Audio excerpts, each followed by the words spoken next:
khilaafka diblomaasiyadeed ee soo kala dhexgalay Qatar iyo wadamada Khaliijka ayaa mid sii xoogaysanaya maalmihii la soo dhaafay kadib markii xulufada uu Sacuudigu hogaaminayo ay gaadoomiyeen wadankaasi Qatar. taasina waxay sabab u noqotay in wadamada gobolku ay la kala saftaan labada dhinac ee xulufada Sacuudiga iyo wadanka Qatar. dawladda Sacuudiga ayaa waray soo saartay waxay ku sheegtay in dadka u dhashay wadankaasi Qatar aanay sanadkani gudan doonin waajibaadka xashka.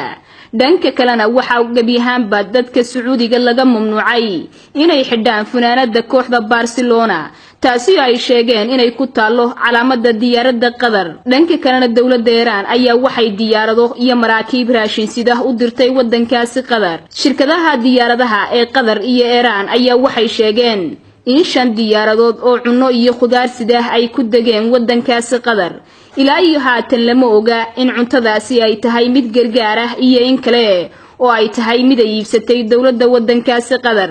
Saudi Arabia isu tagay Imaaraadka Carabta iyo dalal kale oo Soomaaliland ay kamid tahay oo ku yaala gobolka ayaa xiriirka dhulka badda iyo hawada ah u jaray wadankaasi Qatar, waxaanay taasi abuurtay cabsi ah in dadka Qatar ay soo food saarto cunto yari. madaxweynaha wadankaasi Turkiga Rajab Tayyip Erdogan ayaa ku baaqay in la xaliyo khilaafka siyaasadeed ee u dhaxeeya Qatar iyo qaar kamid ah wadamada Khaliijka Carabta ka hor intaanay dhamaanin bishani barakeysan ee Ramadaan.